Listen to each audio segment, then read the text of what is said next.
qulaq asaq. Sonra digər dərsin digər hissələrinə baxarıq.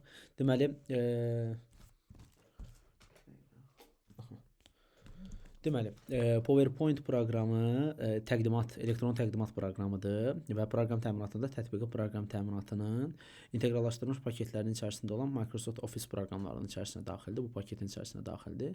Və bura Word, Excel də daxil idi. Word haqqında öyrəndik ki, sənədlərlə işləyir və orada ardıcıl səhifələr gəlir. Excel haqqında öyrəndik ki, cədvəl prosesorudur və orada ardıcıl iş vərəqləri gəlir, böyük iş vərəqləri. PowerPoint isə elektron təqdimat proqramıdır. Burada isə slayd vərəqləri gəlir. Və slayd vərəqlərinin ümumi siyahısı sol tərəfdə, slayd vərəqlərinin özü isə ortada yerləşir və hər slayd vərəqinin aşağıda bu hissədə belə bir not vərəqi qeyd olunur, not vərəqi olur və təbii ki, digər proqramlarda olduğu kimi proqramın sol yuxarı küncü, cəld müraciət paneli, cəld alətlər zolağı və ya Quick Access Toolbar, orta hissədə title bar, hansı ki, burada sənədin adı yerləşir.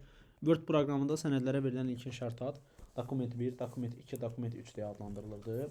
PowerPoint-də, Excel-də book 1, book 2, book 3 deyə adlandırılır. PowerPoint-də isə Presentation 1, Presentation 2 və Presentation 3 deyə adlandırılır. Və orta hissədə yenə burada tablar və daxili lent qrupları, əmrlər yerləşir.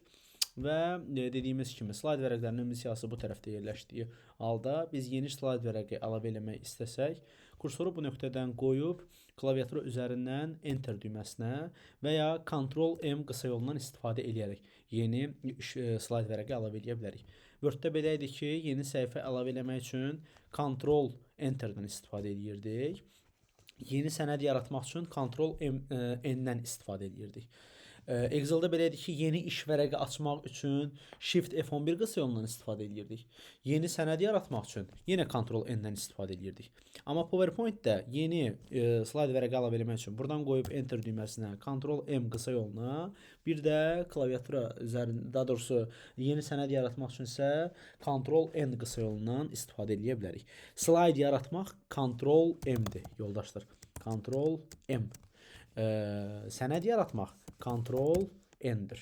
Ctrl+N. Okay. Növbəti gəldik nəyə? Word-də belədir ki, biz yazını istənilən bir nöqtədə yazırıq. Excel-də belədir ki, biz damaların tor xəttləri ilə təşkil olunmuş xanaların içərisində yazırıq. Oyuqların, yuvaların içərisində yazılırıq. Amma PowerPoint-də biz yazıları maketlər daxilində yazırıq və maketlər ümumi olaraq buradan yerləşir və hər maketin içərisində təbii ki, istədiyimiz növ bir dəqiqə məlumat yaza bilərik. Burada bir başlıq maketi var, bir dənə alt başlıq var. Alt maket və sonra burada başqa maketlər var və hər slayd vərəqinin üzərinə vuranda bizi fərqli maketlər qarşılaya bilər. Eyni zamanda biz yeni maket əlavə etmək üçün burada New Slide əmrindən istifadə edə bilərik. New Slide-ın üzərinə vuraraq da yeni maket əlavə edə bilərsiniz. Daha doğrusu slayd vərəq əlavə edə bilərsiniz. Həmçinin New Slide-ın kənarındakı ox işarəsinə vurub buradan maketin növlərini də seçib yeni maket növləri də əlavə edə bilərsiniz. Və burada hal-hazırda 5 dənə maket var. Sonra gəlib burada layout hissəsindən də maketləri dəyişə bilərəm. Amma arada bir fərq var.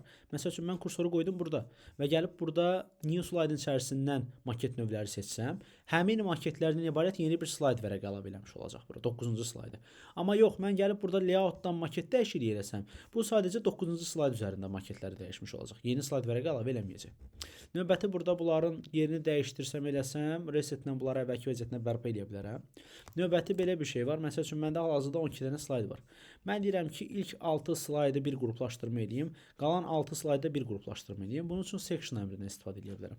Gəlirəm buradan kursoru 6 və 7 nömrəli slayd vərəqlərinin ortasına qoyub, section əmrindən add section eləyərək bunları qruplaşdırma edirəm. Və burada bu işarəyə və bu işarəyə vuraraq bunları yığa bilərəm. Həmçinin bunlar üzərində burada default section yazılıb, untitled section yazılıb. Bunların adını dəyişmək üçün üzərində mouse'un sağ düyməsini vurub buradan rename section da edə bilərəm. Və üzərinə bir dəfə vurub gəlib section'ın içərisindən rename section da edə bilərəm. Bunun adını seçəcək, silib bir ad qoya bilərəm. Məsələn deyirəm ki, bunlar bu dərs üçün olan bir təqdimat slaydıdır. Bunun adını dəyişirəm, sağ düymə ilə edirəm bu dəfə.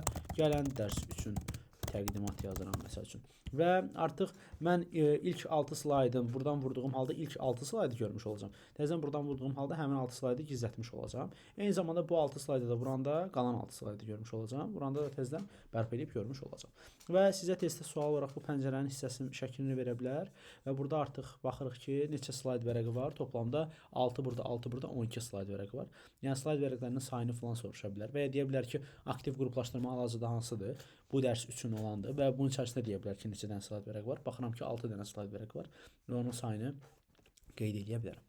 Burada təkcə 2 dənə qruplaşdırma yox, bir neçə qruplaşdırma da görə bilərsiniz. Sectiondan remove all section vuraraq ləğv edib aradan qaldıra bilərsiniz.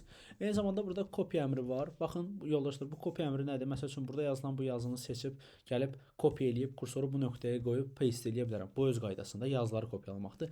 Bir də var ki, slayd vərəqlərinin özünü kopyalayım. Kursoru qoyuram bunun üzərindən, copy eləyirəm və kursoru qoyuram məsəl üçün bu nöqtədən və paste eləyirəm. Bunun kopyasını çıxardıram. Eyni zamanda vurdum, gəlib copy-nin alt əmri olaraq dublikat çıxarda bilərəm. Artıq dublikat nədir? Dublikat paste-ə vurmadan birbaşa slaydın kopyasını çıxartmaqdır. Copy-nin qısa yolu klaviatur üzərindən Ctrl-C-dir. Duplikatın klaviatur üzərindən qısa yolu Ctrl-D-dir. Artıq Ctrl-D, məsəl üçün mən bunu seçib Ctrl-D eləsəm, yoldaşlar, ehtiyac olmur ki, mən gəlib təzədən paste-in qısa yolu olaraq Ctrl-V-dən istifadə edeyim. Bilirik də yəqin ki bunu. Amma copy eləsəm, gəlib kursoru bu nöqtədən qoyub Ctrl-V eləməliyəm mütləq. Aydındır. Cut da eyni zamanda bir yerdən kəsir kopyalayır, başqa bir yerə atmaq üçün istifadə olunur. Növbəti bu əmrlərimiz hal-hazırda şriftlə bağlı olan əmrlərdir. Bilirik yəqin ki, bunları Word-dən, Excel-dən təkrar olaraq keçmişik. Yenə artırı şrift ölçüsünü artırıb azaltmaq, bold qalınlaşdırmaq, italik maili, underdan altına xətt çəkmək, strike sur ortasına xətt çəkmək, təbii ki, təzədən vurduğumuz halda bunları ləğv eləməkdir. Sonra yuxarı indeks, aşağı indeks. Burada yeni bir əmrimiz var. Hərflər arası məsafəni təyinləmək. Gəlib buradan very tight seçə bilərəm, tight seçə bilərəm və bu qaydada loose, very loose deyə hərflər arası məsafələri artırıb azalda bilərəm. Hətta burada more spacing hissəsinə keçib buradan ölçünü biraz da artıra bilərəm. Məsəl üçün 8-9 point ölçüsündə eləyirəm. Artırıram biraz, artırdım, okey vurdum. Hərflər arası məsafəni daha da genişləndirdim. Standart normal vəziyyətidir. Əmrin mahiyyətini bilməyimiz kifayət edir ki, bu əmr nədir? İşarəsinə baxırıq AV və bu character spacing əmridir və hərflər arası məsafələrin artırıb azaldılması üçün istifadə olunur. Change case əmri isə bunu Word-dən keçmişdik. Cümlənin birinci hərfi böyük hərflə, bütün hərfləri kiçik hərflə, bütün hərfləri böyük hərflə, sözlərin yalnız baş hərflərini böyük hərflə, bu isə böyük hərfləri kiçik, kiçik hərfləri isə böyük hərflərlə yazmış olurdu. Növbəti bu əmr seçilmiş sözün arxa fonuna, bu əmr isə seçilmiş sözün özünə rəng verir. Bunlar da hamısı Word-dən təkrardır artıq bunlar. Sıralama üsullarıdır. Mərkəzə sağa, mərkəzə sola doğru düzləndirmədir. Hissə sağa, hissə sola aparmadır. Tam düzləndirmədir. Sonra sətirlər arası məsafələri, hündürlükləri artırıb azaltmaqdır. Mətni sütunlara bölmək. Word-də bu layout tabındaydı, amma burada home tabında paragraf lent qrupundadır. Sonra 90 dərəcə, 270 dərəcə hərflərin bir-bir alt-alta düzülməsi ilə bu qaydada sıralamalar apara bilərik. Sonra burada middle, top, middle, bottom deyə belə deyək sıralamalar var ki, maket daxilində ortaya, aşağıya, yuxarıya doğru dəyişmələr apara bilərik. Növbəti deməli gəlirik burada convert to smart art. Bu nədir? Məsəl üçün mən burada gəlirəm, bir neçə ad yazıram. Excel, Word və PowerPoint tutaq ki. Və mən deyirəm ki, bunu seçdim. Convert to Smart Art eləyərək mən bunları belə ağlı qrafiklərə çevirə bilərəm. Ağlı qrafiklər haqqında təxmin olaraq Word-də demişdim, səsləndirmişdim, amma dəqiq üstündə işləməmişdik. Çünki ağlı qrafiklər daha çox PowerPoint proqramında istifadə olunur və bu qaydada belə deyək, sistemləşdirmək üçün, belə qrafikləri yaratmaq üçün istifadə olunur ki, belə deyək, slaydlarda daha təqdimatları daha cəlbedici görsətsin, daha belə maraqlı görsətsin. Burada hətta stil növləri də var. Bu tipdə stilləri də qəbul edə bilərik. Bax, bu tipdə fərqli şeylərimiz var. Növbəti vurdum üzərinə backspace düyməsini ağlı qrafika silirəm. Yenə dediyim kimi mətni smart art ağlı qrafika çevirmək üçün convert to smart artdan istifadə elədik.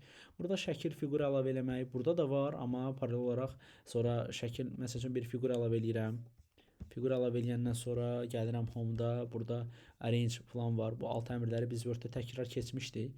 Yəni istəmirəm bunlar haqqında çox danışıb uzatmalar edeyim. Yəni Word-də var, Word-də video izahlar haqqında da, video izahların içərisində də var.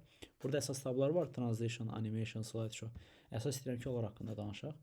Növbəti burada range var, məsəl üçün bring send to back eləyərək bu fiquru arxaya göndərə bilərik. Bring to front eləyərək önə gətirə bilərik. Shape fill ilə bunun içərisinin rəngini dəyişə bilərik. Shape outline ilə bunun kənar xəttlərini rəng verə bilərik. Quick slice-dan yenə hazır stillərimiz var, tətbiq edə bilərik. Məsəl üçün istənilən növ bir şey. Sonra arrange-də yenə bring forward, bring to front, bring forward, send to back, send backward. Sonra qruplaşdırma var. Məsəl üçün kontrol düyməsini sıxaraq iki fiquru seçirəm. Eyni anda qruplaşdırma apara bilərəm və bunlar artıq eyni anda bir fiqur kimi qəbul edib geri dəyişmələr apara bilərəm və ya rəngini falan dəyişsəm ikisini də eyni anda dəyişəcəm. Yəni nə bilim burada kənar xəttə bir dənə qalınlıq təyin etsəm ikisini də kənar xəttinə eyni anda. Yəni belə şeylər də artıq ləğv eləmək üçün də gəlirəm bura, buradan ungrup eləyirəm və fiqurları artıq bir-birindən ayırıram. Hərəsi ayrı-ayrı bir fiqur olur. İçərisində məsəl üçün rəng versəm artıq sırf bunun üçün rəngi dəyişmiş olacaq. Yəni qruplaşdırma və qruplaşdırmanı ləğv eləmə əmrləri arrange-in daxilində. Növbəti insert-ə gəlirik. Insert-də xüsusi izah edəcəyim əmrlər video və audiodur. Burada əlavə təkrar əmrlər haqqında ümumi danışım. Table-da cədvəl qurmaq, picture şəkil əlavə eləmək, screenshot ekran şəkil çəkmək, shapes fiqurlardır, icon kiçik ikonların əlavə edilməsidir, belə bu piktoqramlar falan əlavə edilməsidir. Təbii ki, internetlə işləyən bir şeydir bu. Növbəti burada 3D modelsdir. Yenə 3D modellər əlavə eləyə bilərik. Təxmini olaraq Word-də göstərmişdim bunlar haqqında. Smart Art-da yenə ağlı qrafiklərdir. Sonra chart diaqramlarımızdır. Word-də, Excel-də daha doğrusu daha dəqiq keçmişdik bu haqda diaqramlar haqqında. Böyük mövzuydu. Sonra link əlavə eləmək, sonra kommentdir falan, bunlar bir o qədər Excel-də çox, daha doğrusu PowerPoint-da çox soruşulmur da, heç istifadə da olunmur. Yəni narahat olmayın. Text box-dur, mətn qutularının əlavə edilməsi text box-dan istifadə edə bilərik. Header footer-dır. Burada xüsusi qeyd olunacaq nə var? Tələbələrə də bunu əyani dərslərdə yazdırmışam. Siz də qeyd olaraq ata bilərsiniz. Excel-də, daha doğrusu PowerPoint-də 3 dənə əmrdir ki, onların üçünə də vuranda eyni pəncərə açılır. Bir header footer-dır, bir date and time-dır, bir də slide number-dır. Üçünə də vuranda mənim üçün eyni pəncərəni açır. Header footer, date and time və slide number. Xüsusi qeyd olaraq burada nə qaldı? Header footer, date and time və slide number əmrləri. Bu əmrlər belə deyək, PowerPoint-də üçünə də vuranda üçündə də eyni anda eyni pəncərə açılır və növbəti insert-də Word Art var. Bunlar hazır stildən ibarət mətn qutuları əlavə eləyir. Bunları əlavə eləyib təbii ki, üzərində dəyişiklik eləsək artıq həmin stildə yazılmış olacaq. Bax bu qaydada. Növbəti gəldim insert-də başqa nələrimiz var? Equation var, riyaziyyata aid düsturlar, Word-dən yenə təkrardır. Simvol, klaviatur üzərində olmayan simvolları tapmaq üçün istifadə olunur. Video, audio var. Video kompüter daxilindən videoları əlavə eləmək üçün. Audio isə təbii ki, kompüter daxilindən audio faylların əlavə edilməsi və burada bir də record audio var. Səs yazmanı qeydə alır. Və növbəti dizayn rejimi var. Daha doğrusu dizayn tabı var. Dizayn tabında biz dizaynları tətbiq eləyə bilərik təbii ki, vərəqlərimizə. Hər hansı bir dizaynı seçdiyim halda avtomatik olaraq bütün slaydlara eyni anda dizayn tətbiq eləmiş olur. Amma yox, mən tutaq ki, hər hansı müəyyən sayda istədiyim slaydlara özümdən dizayn tətbiq eləmək istəsəm, onları artıq belə seçə bilərəm və artıq hər hansı bir dizayn tətbiq etmək üçün üzərində sağ düymə vurub buradan apply to selected slides eləyə bilərəm. Artıq seçdiyim slaydlara həmin dizaynı tətbiq eləmiş olacağam. Təbii ki, onu da ləğv etmək üçün buradan ağ rəngli Office Team adlandırılır bu. Yəni standart istifadə olunan bunu seçib ləğv eləyə bilərəm. Həmçinin əlavə etdiyim dizayn üzərində müəyyən rəng dəyişimləri falan, variantlar dəyişikliyi eləyə bilərəm. Colordan yenə rəng dəyişimləri tətbiq eləyə bilərik. Müəyyən işlər görə bilərik buradan. Bunlarla bağlı xüsusi nəsə bir şey yoxdur ki, necə istifadə olunur, bunun adı nədir? Burada xüsusi bir şey yoxdur. Yəni bu dizayndır. Sonra format background var. Bunun üzərinə vuranda sağ tərəfdə belə bir panel açılır. Bir dənə dizaynı ləğv edeyim. Demək burada baxaq. Format background-da nələr var? Solid fill-lə biz dizayn yerinə arxa fona rəng əlavə eləyə bilərik. Ləğv eləmək üçün buradan reset background seçə bilərik. Reset background seçsək aşağıdan artıq bunu ləğv eləyəcək. Apply to all vursam hamısına eyni dizaynı tətbiq eləmiş olacaq. Gradient fill rəngin hər hansısa bir çalarlarından istifadə edə bilərik. Bax bu qaydada. Hətta burada biraz dərinliklər var. Sadəcə mən istəmirəm biraz o haqda danışıb yorum sizi yoldaşlar. Burada gradient stop var. Məsəl üçün mən bura vurub gəlib bura hər hansı bir rəng təyinləsəm, bu məsəl üçün bu ortanın rəngini dəyişmiş olacaq. Bu kənar xəttə vurub gəlib buradan bir rəng təyinləsəm, məsəl üçün belə bir rəng təyinləyirəm ya da başqa bir rəng təyinləyirək. Görün nə rəng var. Sarı rəng seçək görək. Heç bir yeri dəyişmədi. Buna vuraq. Bundan da məsəl üçün yaşıl rəng seçək. Bu da məsəl üçün bu kənarın rəngini dəyişirmiş. Yəni burada dayandığı nöqtələrin məsəl üçün bildik ki, bu işarə artıq ortanın rəngini dəyişirmiş. Bu sarı rəng kənar qırağın rəngini dəyişirmiş. Bu yaşıl xəttdə lap qıraqların rəngini dəyişirmiş. Yəni belə dəyişikliklər eləmək olar qradientdən. rəngin müxtəlif çalarlarından istifadə edib dəyişikliklər tətbiq etmək olar. Amma bir o qədər açıq desəm, sizə testlərdə sual olaraq nəsə düşmür ki, bunun dayandığı nöqtə hansıdır, ya nədirsə.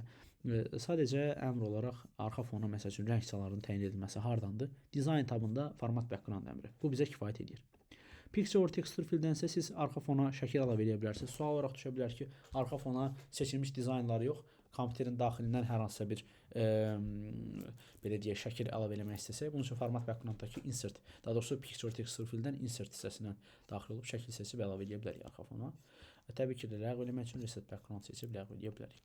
Kifayət edər bu qədər. Dizaynda çox bir şey yoxdur sizin üçün, narahat olmayın. Transition hissəsinə gələk. Transition animasiya keçidlərdir, amma transition və animationun bir fərqi var ki, transition slide vərəqlərinin özünə animasiyalar verir.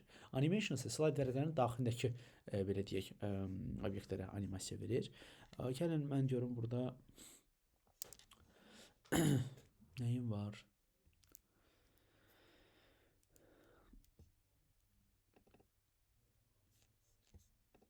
Okey.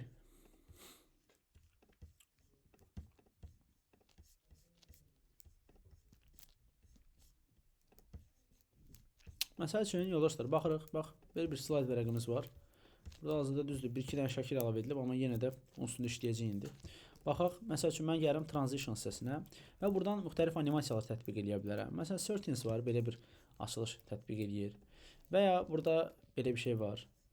Görək bu, preview edirəm, yoxlayıram. Məsəl üçün, belə bir dəyişiklik elədi.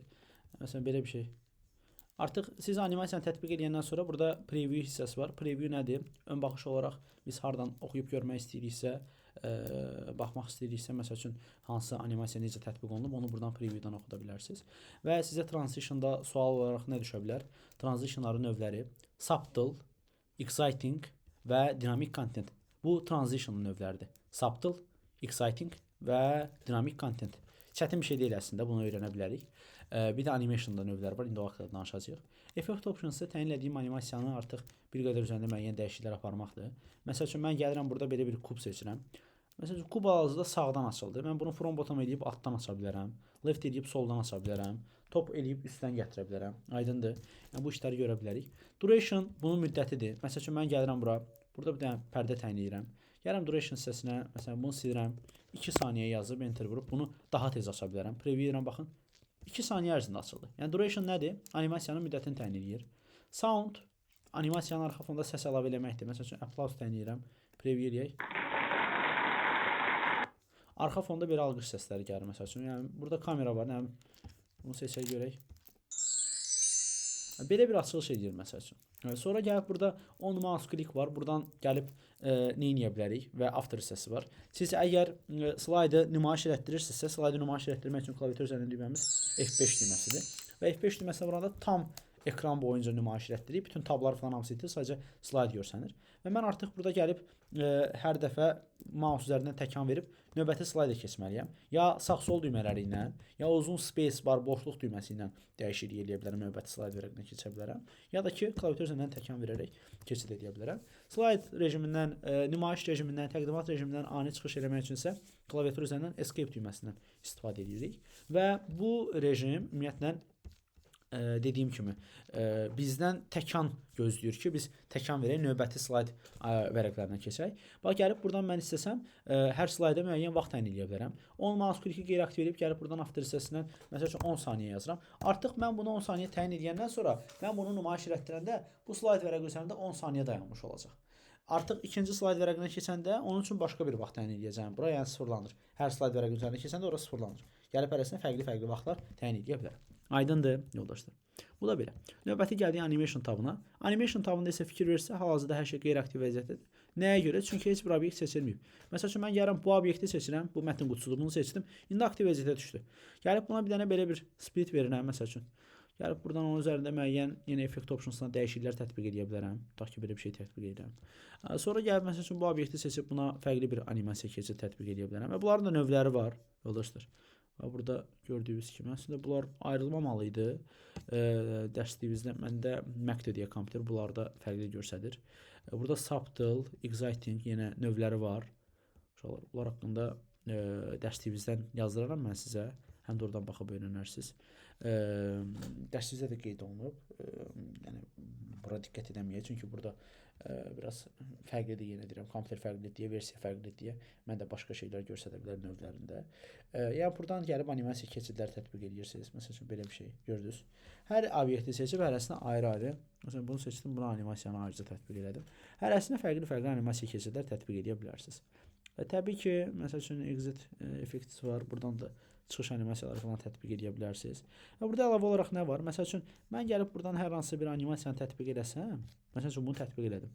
Artıq bu obyektə bu animasiya tətbiq olmuş oldu. Mən gəlib əlavə bir animasiyanı buradan seçsəm, məsəl üçün bunu seçsəm, artıq o əvvəlki animasiya silinəcək. Buna sonuncu verilən nə idisə o görsənəcək. Yox, əgər mən eyni anda istəyirəm ki, hamısına belə deyək də bir obyektə eyni anda bir neçə animasiya tətbiq olunsun. Bunun üçün deyirəm. Gəlirəm buradan bir animasiya seçirəm. Tutaq ki, bunu seçdim. Belə bir şey seçdim. Sonra gəlirəm, burada add animation əmri olmalıdır. Hə, okey, burada fərqlidir, yenə olur. Mən yenə deyirəm. Bizdə kompüter fərqlidir deyə add animation əmri artıq burada qruplaşdırmalar fərqli-fərqli qruplaşdırılıb da, elə bil ki, burada bir giriş animasiya növləri var, bir ortada fərqlənmə animasiya növləri var, bir də çıxış animasiya növləri var, bir də müəyyən trayektoriya üzrə davam edən animasiya növləri var. Bunlar hamısı ərəsi ayrı-ayrı qeyd olunub. Kompüter fərqlidir deyə. Yəni bu məndən dolayı olan bir problem deyil, kompüterdən olan bir belə deyək. Burada hərəsində fərqlidir deyə olur. Artıq add animation əmri yoxdur. Add animation əmri nə edir sadəcə? Biz normalda bir slayda, məsəl üçün gəlirəm, daha doğrusu bir obyektə məsəl üçün bu animasiyanı tətbiq edilmişsə vəssalam, bu tətbiq olunur artıq. Artıq mən gəlib buradan ikincini tətbiq eləsəm, sonuncu tətbiq elədiyim nədirsə o görsənəcək. Yəni əvvəlki artıq itəcək, öz effektini itirəcək artıq. Əvvəlki animasiyanı görməyəcəm. Sonuncu tətbiq elədiyim animasiya nə idisə onu görəcəm. Amma bizdə xüsusi əmr var ki, add animation əmri ilə eyni anda bir neçə animasiyanı tətbiq edə bilərik. Yəni belə burada demək pass animation var ki, bunlar vasitəsilə siz müxtəlif trayektoriya ilə belə deyək.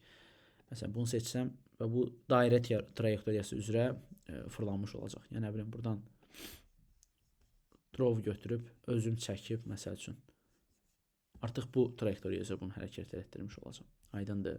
Sonra animation pane-ə vuranda sağ tərəfdə açılan paneldə siz animasiyaların siyahısını görə bilərsiniz ümumilikdə. Sonra animation painter isə bir obyektə verdiyiniz animasiyanın başqa obyektlərə köçürülməsi üçündür. Vurdum bunun üzərinə animation painter elədim. Və məsəl üçün kursoru gətirib qoysam burada bunun üzərinə bir dəfə vursam eyni animasiyalar burada tətbiq olmuş olacaq. Aydındır. Yəni bir obyektə nə animasiya verirsinizsə, eyni animasiyanı digər obyektlərdə tətbiq eləmiş olursunuz. Sonra start təbii ki, duration bunun belə deyək müddətidir. Bu animasiya neçə saniyə ərzində açılsın, işə düşsün. Bunları təyin edir. Vəssalam. Növbəti keçirik slideshow tabına. Slideshow tabında nə var?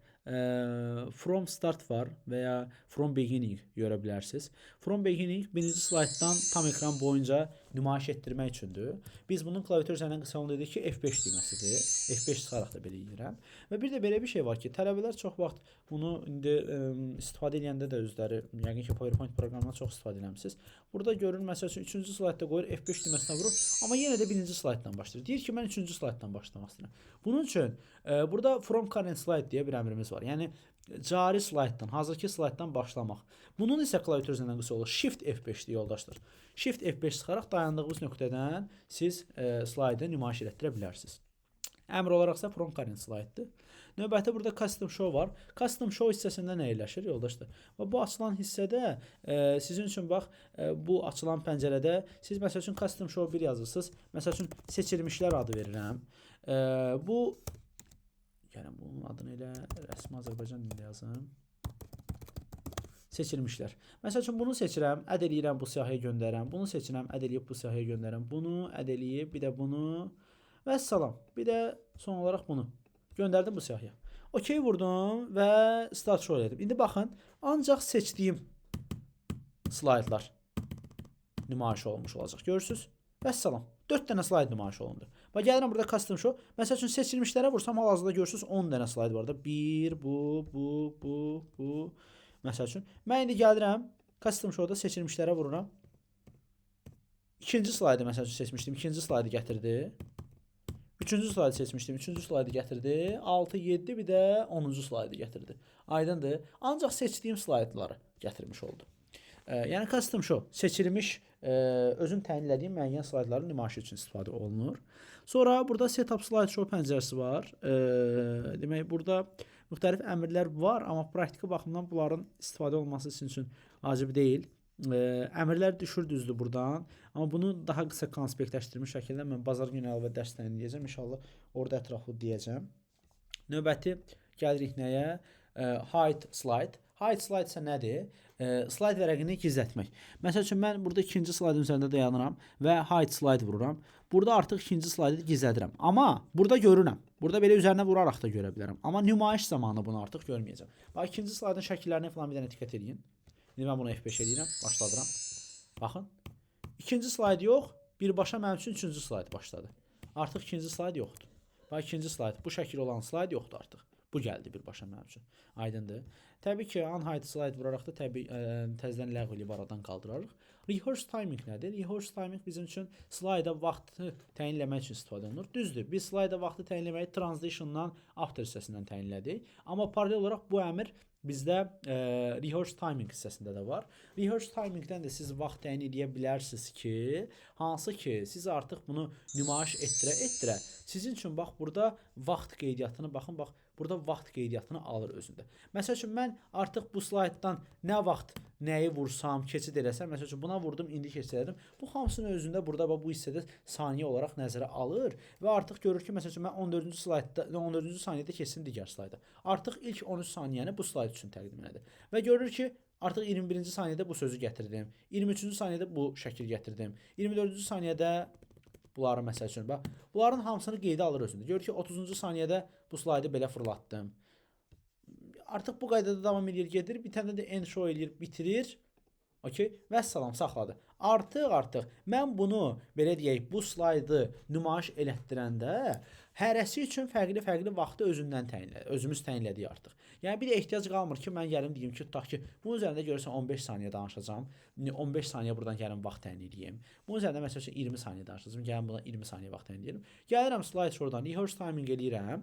Yəni slaydı açıb danışdıqca onu hər dəfə mouse-la özüm təkan verib növbəti slaydı keçirdikcə, növbəti obyekti ekrana gətirdikcə özü burada qeydə alır vaxtı və hansı saniyələrdən əgər onların hamısını özü burada qeydə alır rehearse timing əmri vasitəsilə. Və artıq özü slaydlara vaxtı təyin eləmiş olur ki, siz də nümayiş etdirəndə həmin vaxtı əsasən obyektləri gətirəcək, həmin vaxtı əsasən nümayiş etdirmiş olacaq. Aydındır. Bu belə. Növbəti review tabından xüsusi hansısa bir əmri yoxdur. Narahat olmayın. Review tabı demək olar ki, düşmür PowerPoint-də. View tabında təbii ki, yenə müxtəlif görünüş rejimləri. Normal görünüş rejimi ortada slayd vərəqi, sol tərəfdə isə slayd vərəqlərinin ümumi siyahısı, aşağı hissədə isə slayd vərəqi üçün ayrılmış not vərəqi nəzərdə tutulub. Outline view, bu outline görünüş rejimindədir ki, biri var normal görünüş rejimində sol tərəfdə slayd vərəqləri görsənsin. Outline görünüş rejimində isə sol tərəfdə slayd vərəqlərinin başlıq adları görsənir. Slide sorter görünüş rejimində hər bir slayd vərəqi bax bu qaydada görsənir. Hətta deyim ki, sizə bu pəncərə tez-tez sual olaraq qarşınıza çıxacaq qarşı olur ki, bu hansı görünüş rejimidir? Bu görünüş rejimi slide sorter görünüş rejimidir və bu halda bizim üçün slayd vərəqlərinə verdiyimiz vaxtlar və hansı slayd vərəqinə animasiya vermişiksə, onlar bax bu qaydada ulduz işarəsində görsənir. Hansı slayd vərəqlərinə animasiya tətbiq eləməmişiksə, vaxt təyin eləməmişiksə, onun aşağısında artıq heç bir işarə görsənmiş olmur. Amma normal görünüş rejimində sadəcə slayd vərəqlərinin ümumi siyahısı var idi. Və sonra ruler xəttkeşimiz var. Yəni şaquli və üfüqi xəttkeş. Word-ün əsas obyektidir. Heç Excel-də də demək olar ki, istifadə olunmurdu yoldaşlar. Sonra GUIDs var. Vərəqin tən ortasını müəyyənləşdirir. Bu adətən qrafika üçün işləyənlər üçün vacib ola bilər. Yəni, xüsusi nəsə bir şey yoxdur, narahat olmayın. Not, yenə qeyd vərəqinin göstərilməsi və onun gizlədilməsidir. Bir dəfə vurdum, gizlətdim, bir dəfə vurdum, göstərdim.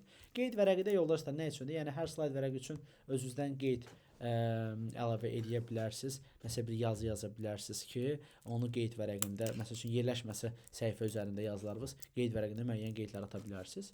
Zoom yenə yaxınlaşdırmaq, azaltmaq, yəni bu pəncərədir. Burada maksimal ölçü 400-dür, minimal ölçü isə 10%-dir. Fit to window isə məsəl üçün siz bunu bu vəziyyətə gətirirsiniz. Fit to window vuranda bu slayd vərəqini sizə uyğun tam görünüş vəziyyətində saxlamış olacaq. Aydındır. Bu da belə. Yəni əslində PowerPoint proqramı çoxsu təkrardır. Qəbulda 1-2 sual bizi gözləyə bilər. Bir sual gözləyə bilər PowerPoint-a aid. Yəni xüsusi qeydlər filan bunlar haqqında mən sizə xüsusi dərs təyin edəcəm.